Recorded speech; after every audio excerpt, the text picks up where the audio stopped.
Hey YouTube, welcome back to my channel. So I wanted to talk in this video about overcoming intrusive thoughts in withdrawal because someone had asked me to speak on this topic, and it's one that I know all too well. It was absolutely my most tormenting symptom for a very long time, and I'll get into some details about it, share my thoughts, what it's like or feels like to recover from that, and I guess moving forward from that experience. So I might film this. You might see part of it filmed outside and part of it inside.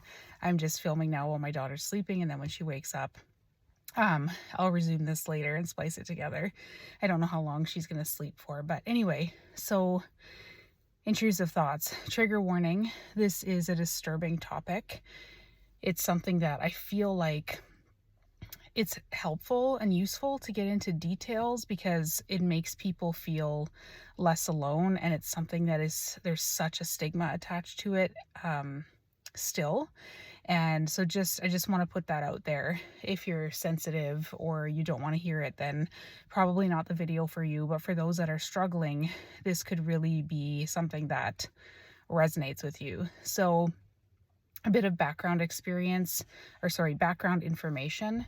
So I've struggled with OCD, phobias, anxiety pretty much my entire life. Like since my earliest memories were when I was 5 or 6 years old. I had weird phobias, fear of public bathrooms. I had terrible separation anxiety. And sometime in elementary school or early junior high, I don't remember the exact age, I had kind of facial tics. I don't know if they were exactly tics or if they were compulsions.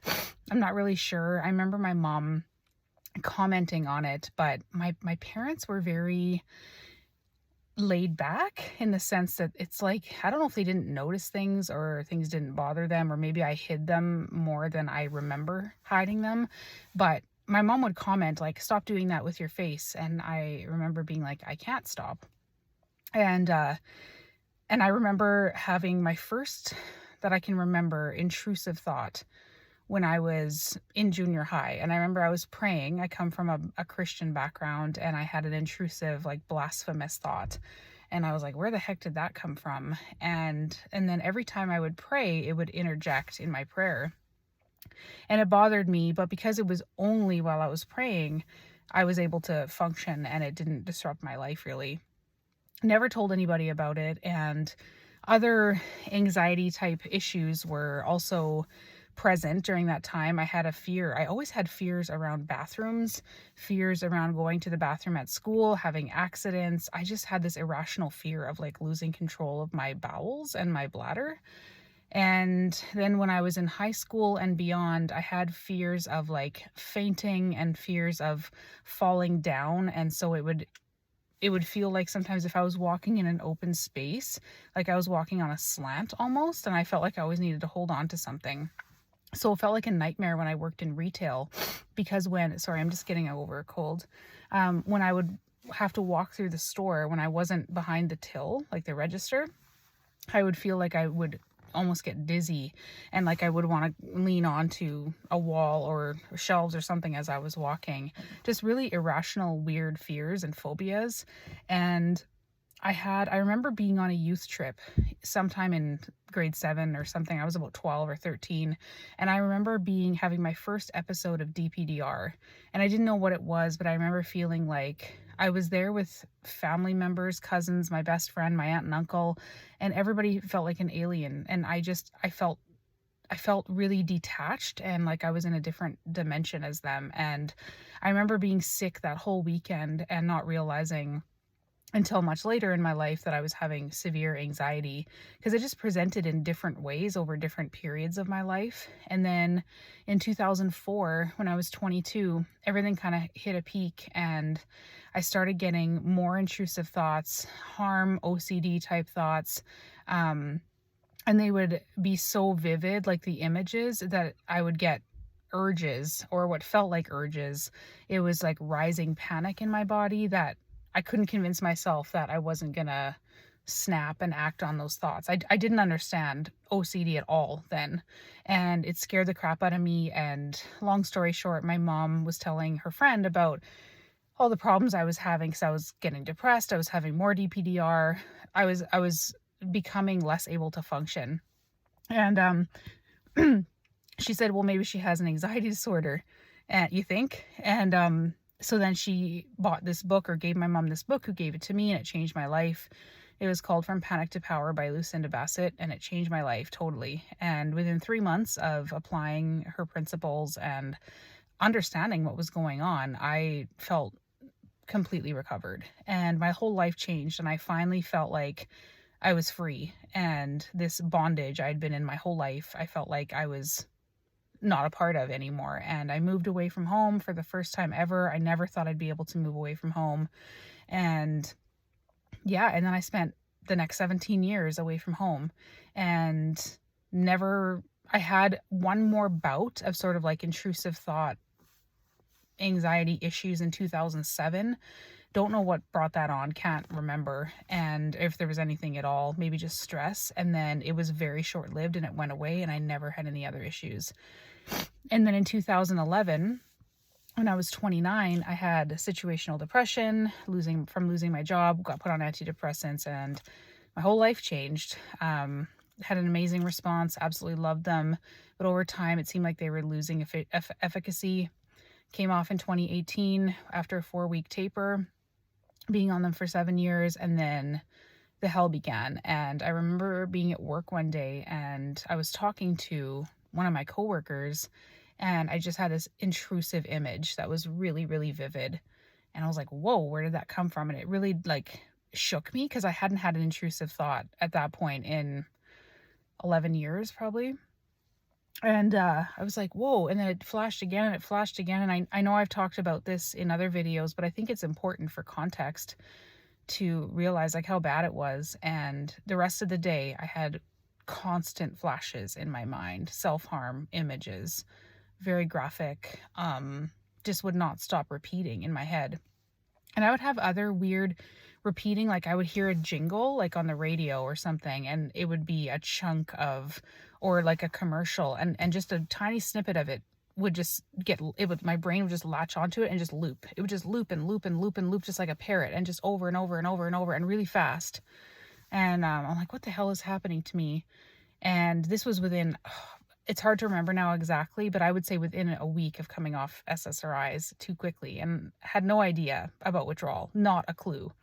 And I had some other symptoms too, like brain zaps, and I had fatigue mixed with insomnia, terrible headaches, really bad nausea, pretty classic withdrawal symptoms, and, emotional outbursts and all of these things, rage.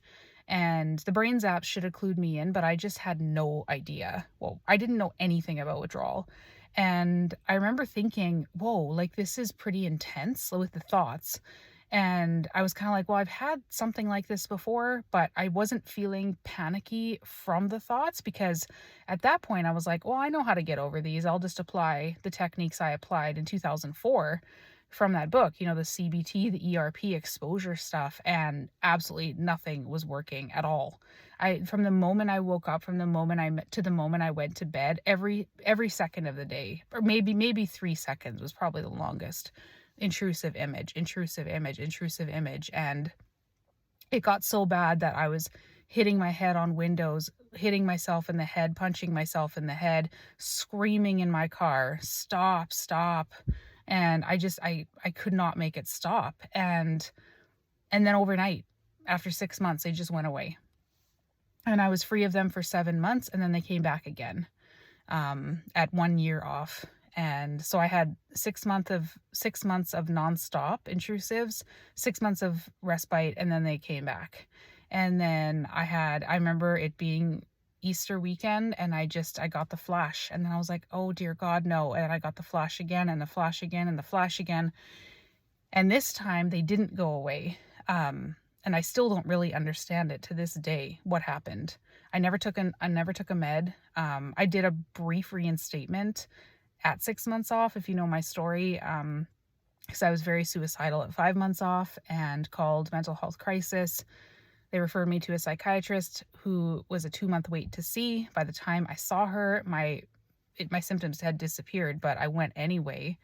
and filled out the intake form as if I was still feeling that way. And then I got all the diagnoses, OCD, anxiety disorder, depression, reinstated briefly, which I don't know why I reinstated. I mean, I was feeling better. And just because I thought I had this chronic mental health problem. And so, needed these meds and had an adverse reaction. And yeah, and then not like after that, I was okay again. And then it was 5 months after that, or 6 months after that, that my symptoms came back unprovoked and didn't go away. And I had a lot of life stress. I admit that. I was in a relationship that was failing. I was working way too much, like 4 jobs I think I had at that point, because I was up to my eyeballs in debt. I had started a new job. We had moved. I had no friends. It was just a terrible situation. And I thought, okay, well, if I just cut out some of this stress, so this was now August of 2019, so 4 months back into the nonstop intrusives.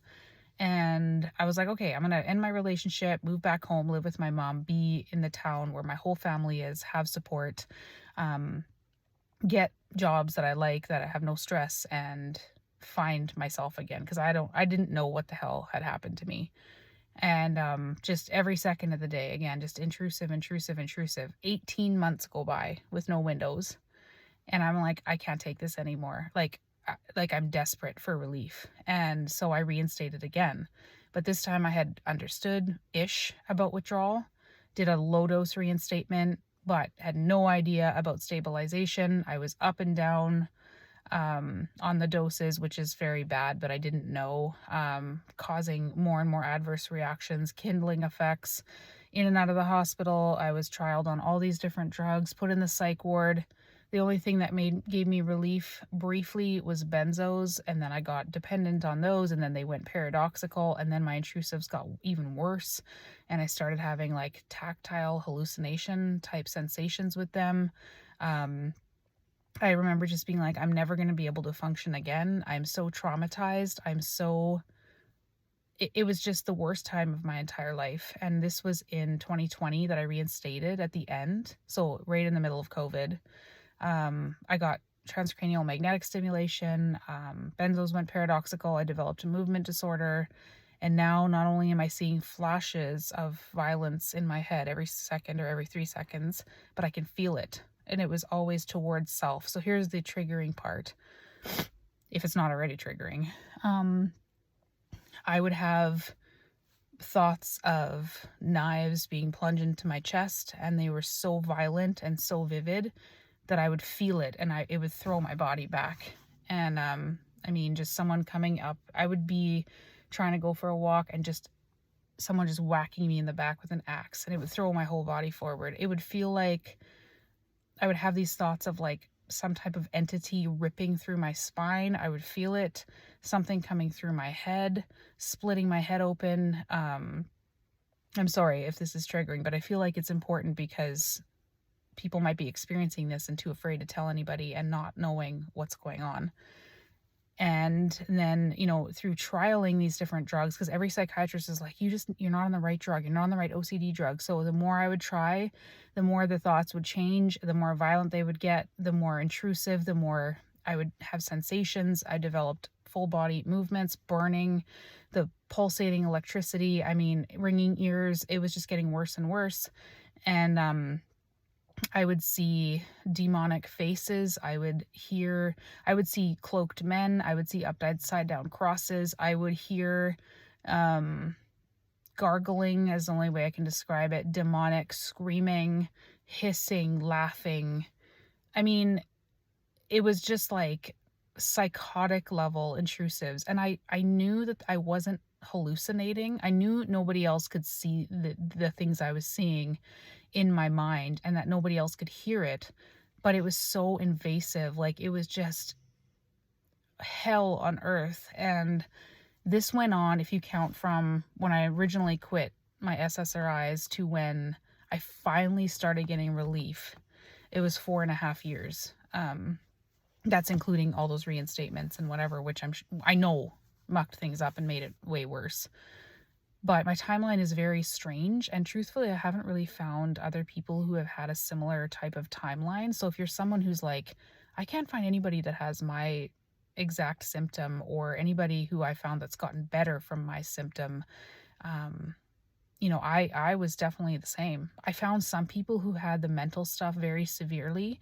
It didn't present exactly like mine, and they didn't have the like reprieve for 6 months and then it coming back. But those were my people for years because they knew how I felt, and we cried a lot together, and it was kept each other alive essentially, because when you're tortured like that mentally for that long, it's hard to stay alive.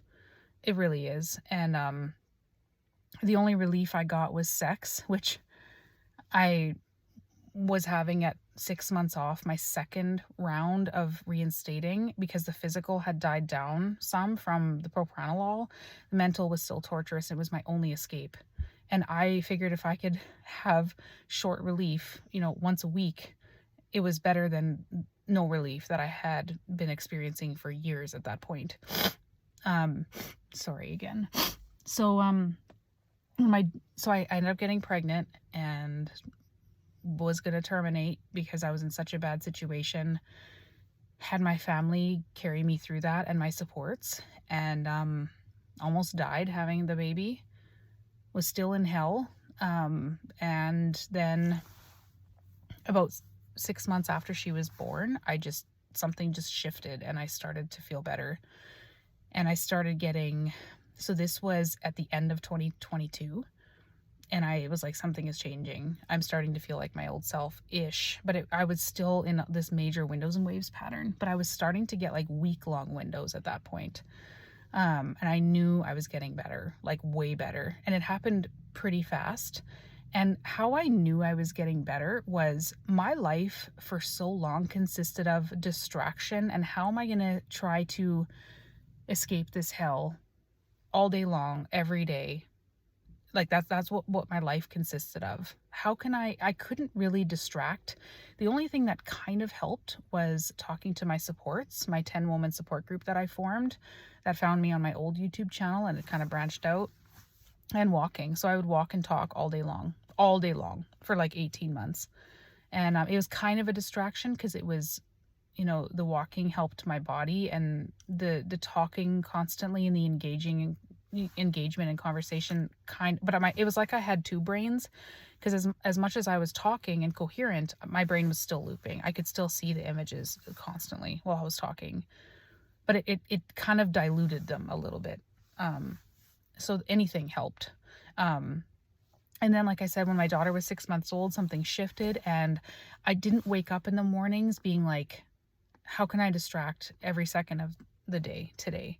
It was like, all of a sudden, it was like I had space in my brain to think normal thoughts, like, oh, I want to sit and watch a cartoon with my daughter, or I want to have a coffee, because I had not had caffeine or coffee for years at that point. Every time I would try, my symptoms would get worse. And if that was even possible, but it was, because I would start to get like DPDR and stuff. And I would just think about like, maybe I'd like to start working one day again, because I was on disability because of all this. Excuse me. And I started thinking about normal things. And I remember it just being such an emotional experience, because even though I was still in windows and waves, I knew that something was changing. And I don't know, like, I hope that the person who requested this is watching, because that was how it felt for me. And it was like I suddenly got this strength that if it came back, it was like, okay, it was like I could suddenly sort of honor my body again. Like, okay, you do know how to get there. You have been poisoned, and now you're trying to get back to normality. Like your body does want that. It just is overwhelmed with stimulus and the toxins, of the drugs, and the trauma of it.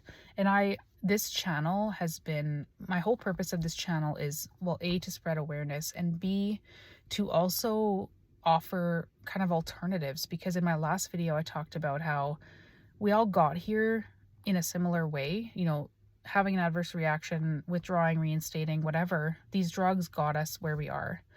But I still don't fully get what goes on in the body. And it seems like the way out, other than time, for everybody is different. So my whole purpose of this channel is to offer and talk about, kind of explore those different things that have helped people get better.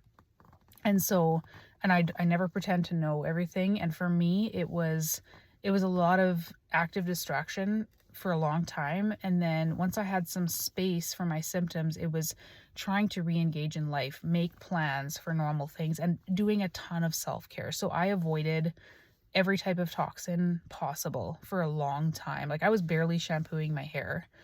I wasn't doing anything. I was just like, I just feel so poisoned. That was the only way I could describe the way I felt in my body, was poisoned. And so I did everything. I mean, I walked and I walked and I walked and I got in the sun as much as I could.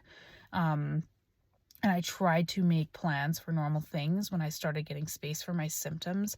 I did a lot of self-care. I did a lot of visualization. I did a lot of breathing. I did a lot of, like I said, sun, walking, in trying to engage with normal people and like co-regulating with them. I think that's really powerful.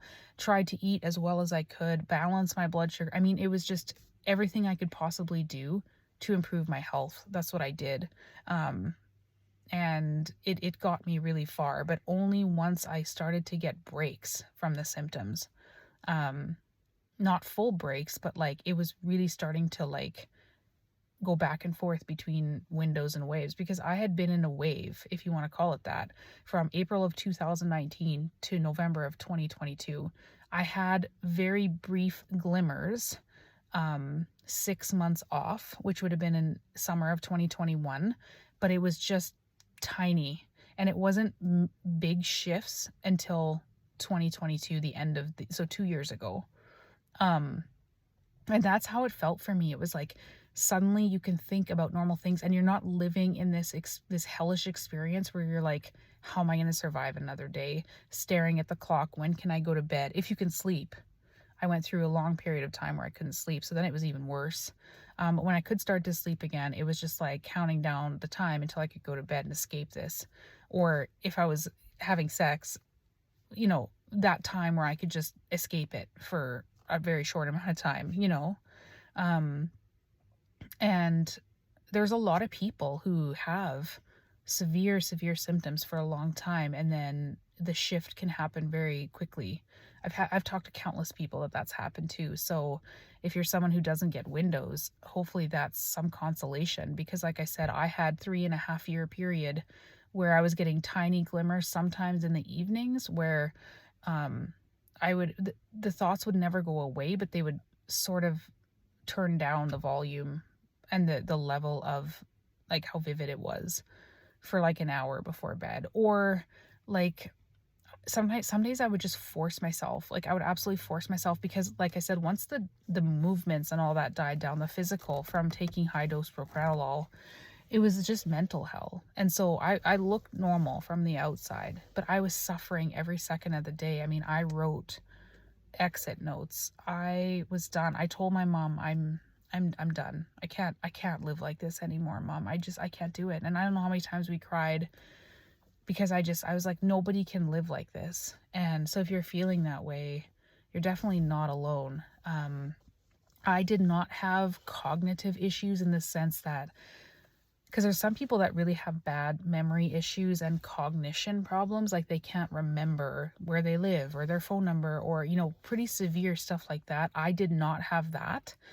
I just had absolutely constant looping brain, constant. And people will say, oh, well, you always had OCD, it just returned. But it was nothing like I experienced my whole rest of my years before this happened combined. Like not even close. Because when I overcame anxiety that first time, I had a much greater level of control over my responses, and not just my responses, but like the responses actually made a difference.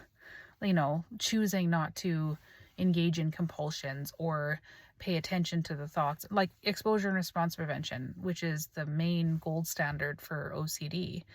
That actually worked before I took the drug. After, it didn't matter. It was like I had two brains, and I could appear normal at a certain point, but I wasn't normal. I was tortured every second in my head. And so I hope this is helpful.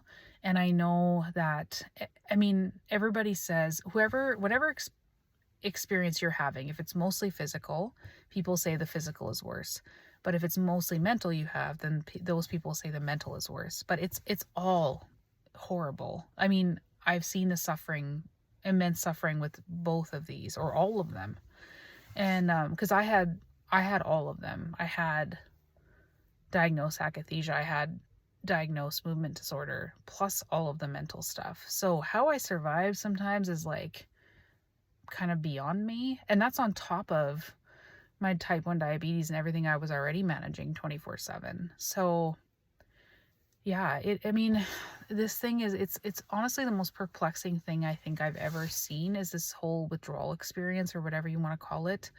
And it doesn't make a whole lot of sense, but I've talked to, I'm sure, 1,000 people at this point, and everybody's experience is very similar with differences. You know, the way the symptoms are presenting, the timeline, how the symptoms came about, the dose, the drug, the tapering, whatever it was. And so, but there's commonalities with everybody. And don't get hung up on, well, I've never heard of anybody that has this, because I hear that all the time. It's almost like a symptom in itself. And this must mean it's permanent, or this must mean I'm mentally ill, or this must mean whatever. And I kind of fell into that trap, because I had doctors and nurses and well-meaning people in my life say, you know, this sounds like pretty severe mental illness. But I knew that it was not, something was very wrong and very different about any of my previous experiences with mental health problems that I'd had since I was like 5 years old. Very, very, very different. I mean, not even really comparable at all. So if you're feeling that way, you're definitely not alone. I think too, so I mean, before I understood about anything about withdrawal, I was frantically researching in the early days, early years, months, everything I could about OCD, because I mean, what I had done originally to overcome anxiety was not working. So I was deep diving into every type of OCD treatment I could find. I mean, the GAPS diet, and there's all these types of books, and Brain Lock, and Claire Weeks, and the DARE program, and everything. And I just, one thing that stood out to me and stands out to me is that I read my From Panic to Power book that I love so much. She says in that book that intrusive thoughts are often a diversion. So if you go down the TMS rabbit holes as well, they'll talk about how symptoms they can function as a distraction from other things in your life that you maybe don't want to deal with, or deep-seated emotions that you are unwilling to face, or subconsciously are pushing away, or consciously. And I don't know, like, I'm not saying that is, oh yeah, if that's all that's going on here. But for me personally, definitely times of stress, it would get worse even before the meds. Like even though I said, like, in 2004 it was unprovoked, when I look back, there were a lot of big life changes that were happening around that time. And it could make sense that intrusive thoughts can be a diversion, because they suck so much of your attention that you don't have any space to think about or deal with actual life things or life stressors. And if this is sort of learned by the brain, like, oh, this functions really well to pull you out of dealing with a potentially bigger issue, that I'm going to pull out all the stops when you're in a stressful situation. In my experience, it could make some sense, but like I said, it's complicated because there's usually more variables. So after the drug, looking back, yes, I ripped the drug out, and so obviously that's going to cause symptoms. But I also I was not being true to myself at all. I was not in touch with my feelings or my authenticity at all.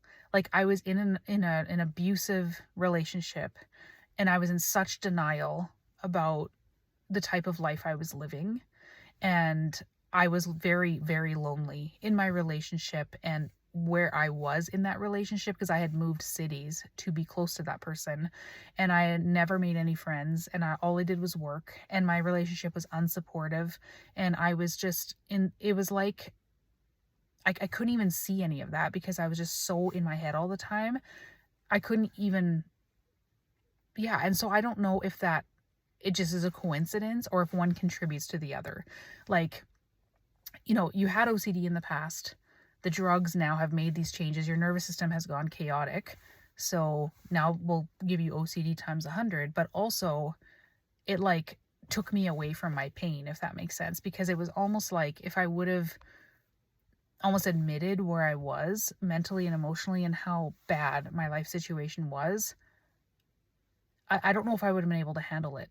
Not like, oh yeah, I prefer to have intrusive thoughts.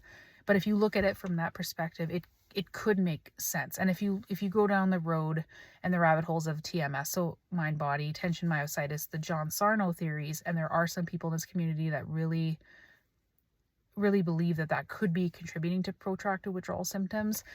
In that community, it's called the symptom imperative. So even if it's not intrusive thoughts, it could be whatever symptom is the most distressing for you. And in all of my time that I coached, everybody, even if they had 150 symptoms and they were 3 years off, there was still 2 or 3 or 4 symptoms that just would not let go. And this happened over and over. So some people it was dizziness, some people it was intrusive, some people it was tinnitus, some people it was internal vibrations, and they couldn't stand it. And it would just hold on and hold on and hold on and hold on.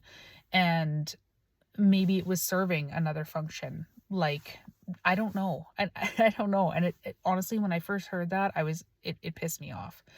But now that I can kind of think more clearly, I'm like, maybe it did serve some function. I don't know. And symptom imperative does mean too that the symptoms will jump around. So say you almost get like acclimated to one symptom and you're under severe stress or something's going on in your life, it'll then jump to another symptom and another symptom. And I used to say, like, it's just because the nervous system is so screwed up. So of course it can affect any part of the body, which is true. But why does like one symptom's totally resolve, it seem, and then another one takes its place? And then when that one, it's almost like you get used to it and then it'll jump to another one.